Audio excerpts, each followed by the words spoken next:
The Child's Story by Charles Dickens. Once upon a time, a good many years ago, there was a traveller, and he set out upon a journey. It was a magic journey, and was to seem very long when he began it, and very short when he got halfway through. He travelled along a rather dark path for some little time, without meeting anything, until at last he came to a beautiful child. So he said to the child, "What do you do here?" And the child said, "I'm always at play. Come and play with me." So he played with that child the whole day long, and they were very merry.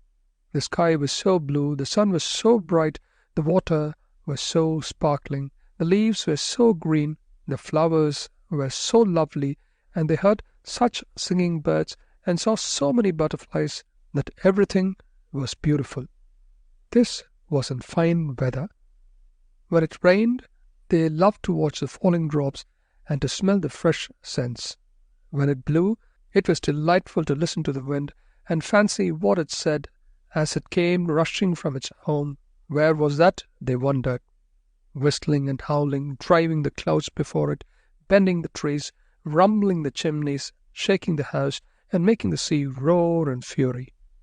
But when it snowed, that was best of all, for they liked nothing so well as to look up at the white flakes falling fast and thick, like down from the breasts of millions of white birds, and to see how smooth and deep the drift was, and to listen to the hush upon the paths and roads. They had plenty of the finest toys in the world, and the most astonishing picture books, all about scimitars and slippers and turbans and dwarfs and giants and genii and fairies and bluebeards and beanstalks and riches and caverns and forests and valentines and orsons, and all new and all true. But one day, of a sudden, the traveller lost the child. He called to him over and over again, but got no answer.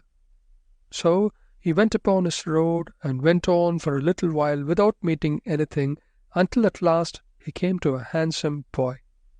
So he said to the boy, "What do you do here?" And the boy said, "I am always learning. Come and learn with me." So he learned with that boy about Jupiter and Juno and the Greeks and the Romans and I don't know what, and learned more than I could tell, or he either, for he soon forgot a great deal of it. But they were not always learning. They had the merriest games that ever were played. They rode upon the river in summer and skated on the ice in winter. They were active of foot and active on horseback, at cricket and all games at ball, at prisoner space, hare and hounds, follow my leader, and more sports than I can think of. Nobody could beat them. They had holidays too, and 12 cakes, and parties where they danced till midnight. The real theatres where they saw palaces of real gold and silver rise out of the real earth, and saw all the wonders of the world at once. As to friends, they had such dear friends, and so many of them, that I want the time to reckon them up. They were all young, like the handsome boy, and were never to be strange to one another all their lives through. Still, one day, in the midst of all these pleasures, the traveller lost the boy as he had lost the child, and after calling to him in vain, went on upon his journey. So he went on for a little while without seeing anything, until at last he came to a young man. So he said to the young man, "What do you do here?" And the young man said, "I'm always in love. Come and love with me." So he went away with that young man, and presently they came to one of the prettiest girls that ever was seen, just like Fanny in the corner there. And she had eyes like Fanny, and hair like Fanny, and dimples like Fanny's, and she laughed and coloured just as Fanny does while I'm talking about her. So the young man fell in love directly, just as somebody I won't mention the first time he came here did with Fanny. Well, he was teased sometimes, just as somebody used to be by Fanny, and they quarrelled sometimes, just as somebody and Fanny used to quarrel, and they made it up and sat in the dark and wrote letters every day, and never were happy asunder, and were always looking out for one another and pretending not to, and were engaged at Christmas time and sat close to one another by the fire, and were going to be married very soon, all exactly like somebody I won't mention, and Fanny. But the traveller lost them one day, as he had lost the rest of his friends, and after calling to them to come back, which they never did, went on upon his journey. So he went on for a little while without seeing anything, until at last he came to a middle-aged gentleman. So he said to the gentleman, "What are you doing here?" And his answer was, "I am always busy. Come and be busy with me." So he began to be very busy with that gentleman, and they went on through the wood together. The whole journey was through a wood. Only it had been open and green at first, like a wood in spring, and now began to be thick and dark, like a wood in summer. Some of the little trees that had come out earliest were even turning brown. The gentleman was not alone, but had a lady of about the same age with him, who was his wife, and their children, who were with them too. So they all went on together through the wood, cutting down the trees and making a path through the branches and fallen leaves, and carrying burdens and working hard. Sometimes they came to a long green avenue that opened into deeper woods. Then they would hear a very little distant voice crying, "Father, father, I'm another child, stop for me." And presently they would see a very little figure growing larger as it came along, running to join them. When it came up, they all crowded round it and kissed and welcomed it, and then they went on together.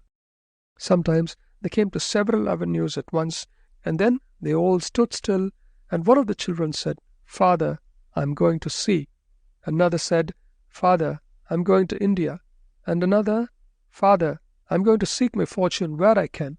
And another, "Father, I am going to heaven."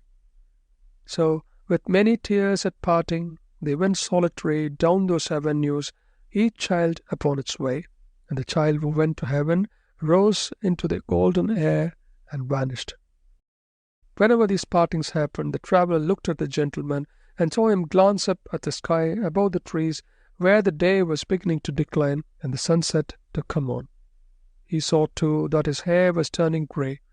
But they never could rest long, for they had their journey to perform, and it was necessary for them to be always busy. At last, there had been so many partings that there were no children left, and only the traveller, the gentleman, and the lady went upon their way in company.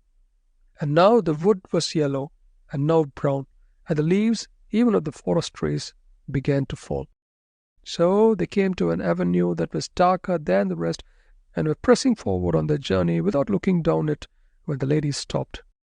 "My husband," said the lady, "I am cold." They listened, and they heard a voice a long way down the avenue say, "Mother, mother." It was the voice of the first child, who had said, "I am going to heaven." And the father said, "I pray not yet. The sunset is very near. I pray not yet." But the voice cried, "Mother, mother," without minding him, though his hair was now quite white and tears were on his face. Then the mother, who was already drawn to the shade of the dark avenue, and moving away with her arms still round his neck, kissed him and said, "My dearest, I am summoned, and I go." And she was gone, and the traveller and he were left alone together. And they went on and on together until they came to very near the end of the wood, so near that they could see the sunset shining red before them through the trees. Yet once more, while he broke his way among the branches, the traveller lost his friend. He called and called, but there was no reply, and when he passed out of the wood and saw the peaceful sun going down upon a white-purple prospect, he came to an old man sitting on a fallen tree. So he said to the old man, "What do you do here?" And the old man said with a calm smile, "I am always remembering. Come and remember with me." So the traveller sat down by the side of that old man, face to face with the serene sunset, and all his friends came softly back and stood around him. The beautiful child, the handsome boy, the young man in love, the father, mother, and children, every one of them was there, and he had lost nothing. So he loved them all, and was kind and forbearing with them all, and was always pleased to watch them all, and they all honored and loved him. And I think the traveller must be yourself, dear grandfather, because this was what you do to us and what we do to you. If you like the video, put a like, subscribe to the channel and click on the bell to not miss our new videos.